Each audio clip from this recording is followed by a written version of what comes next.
હા બેટા બોલ શું કરે છે? હા પપ્પા, આજે સવાર સવારની તમારી ખૂબ જ યાદ આવતી હતી. તમારી તબિયત તો સારી છે ને? હા બેટા સારી છે. હા પપ્પા, તમને એક વાત કહેવા માટે ફોન કર્યો હતો. હું અને દીપક કચરાનો સમક્ષ ફરવા જવાના છીએ. ઓકે બેટા ધ્યાન રાખજો અને ખુશીથી ફરી આવજો. ઓકે પપ્પા, બાય. તમારું ધ્યાન રાખજો.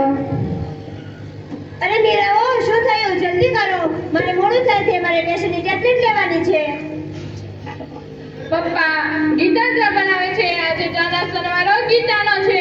હા, મને ખબર છે. ચા નાસ્તાનો વારો છે. હું બનાવું છું ને. વારો? શાનો વારો? આ બધું શું છે?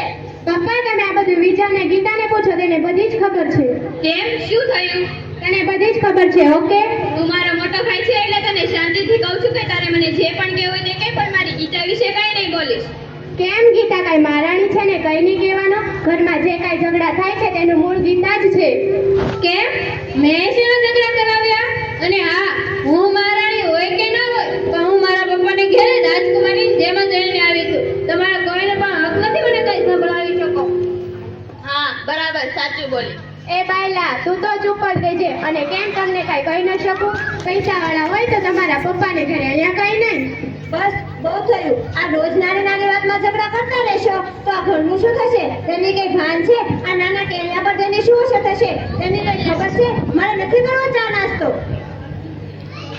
અરે આ શું થઈ રહ્યું છે? કઈ સમજાતું નથી. આ ભાઈ ભાઈ ઝઘડો કરતા રહેશે તો આ ઘરનું શું થશે? અને ગીતા અને વિજયના લગ્ન થયા હજુ 1 જ વર્ષ થયું છે તો આજુબાજુવાળા લોકો અને આ સમાજના લોકો શું વિચારશે? સવિતા, તારા ગયા પછી હું આ ઘરને નથી સંભાળી શક્યો. આપણા દીકરાઓને એક નથી કરી શક્યો. આ રોજના ઝઘડાથી તો કંટાળી ગયો છું. એટલા માટે મારે જ કંઈક નિર્ણય કરવો પડશે. અશોકભાઈ તેમના બંને દીકરાઓ વચ્ચેના સંઘર્ષ જોઈને ખૂબ જ નર્વસ થઈ ગયા છે અને તેણે નક્કી જ કરી લીધું છે કે નક્કી મારે જ કંઈક ઉપાય કરવો પડશે. તો હવે અશોકભાઈ શું કરશે, ચાલો આપણે સાથે જોઈએ.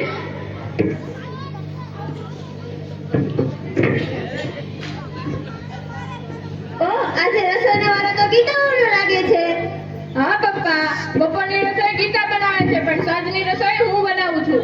ભાભી, પપ્પાએ તમને પૂછ્યું? નહીં ને, તો પછી મને કહેવા દો ને. હા પપ્પા, આજે બપોરની રસોઈનો વારો મારો છે, હું બનાવું છું. જો બેટા, તમે આમ તારો મારો કરવામાં જુદા પડતા જાઓ છો. જો તમે બંને સાથે મળીને રસોઈ બનાવશો તો તે રસોઈની મીઠાશ કંઈક અલગ જ હશે.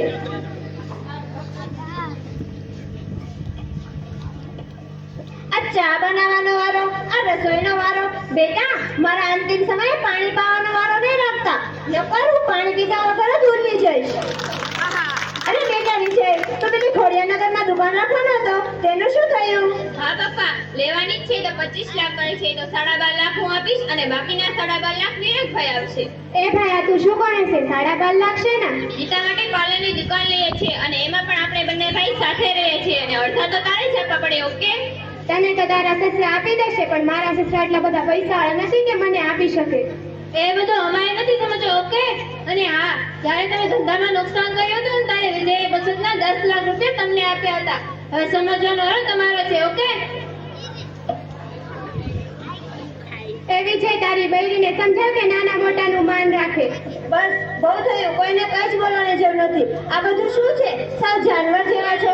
તમારી મા ઉપર બેઠી બેઠી શું વિચારતી હશે? તમારા રોજના ઝઘડાથી તો હું કંટાળી ગયો છું. આના કરતા તો સારું હતું કે હું પણ તમારી મા સાથે જતો રહ્યો હોત.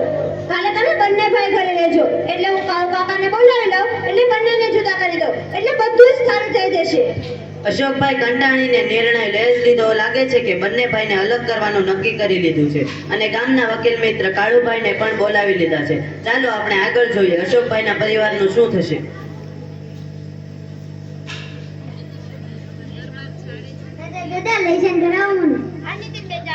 આજે તને કયા વિષયમાં લેશન કીધું? ગુજરાતી. દાદા અલગ થવું એટલે શું? બેટા, આપણે ઘરે જે ઘરનું ચિત્ર બનાવ્યું તે લઈ આવ. જો બેટા, એક ઘરના 2 ટુકડા થવા એટલે અલગ થવું. આ ઘરમાં કાં તો તારા પપ્પા રહેશે, કાં તો તારા કાકા.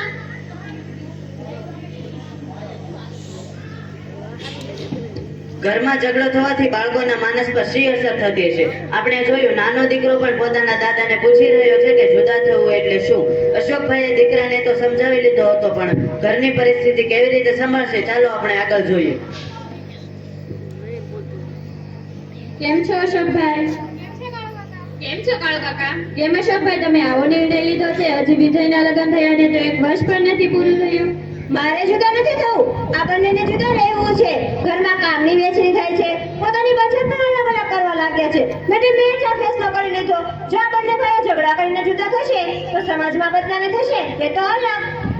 હા પપ્પા, વાત ચાલી જ છે. હું જ કહેવાનો તો પણ તમે કરી દીધી. હા પપ્પા, મને પણ ગીતાએ 6 મહિના પહેલા જ કીધું હતું, પણ હું તેની વાત માન્યો નહીં. હવે મને પણ સમજાઈ ગયું. જોયું કાળુભાઈ, આ બંને જુદા થવા કેટલા ઉતાવળા છે ને તમે મને સમજાવો છો. કાળુભાઈ, જમાનો બદલાયો છે. ઝઘડા તો આપણા પણ થતા હતા, પણ આ લોકોની વચ્ચે ભાઈચારાની ભાવના જ નથી રહી. તમારે બંનેને જુદા થવું છે ને તો વિચાર્યું છે કઈ રીતે જુદા થવું? હા પપ્પા, અમારી બંને વચ્ચે વાત થયેલી જ છે. આ ઘરના 40 લાખ મૂક્યા છે.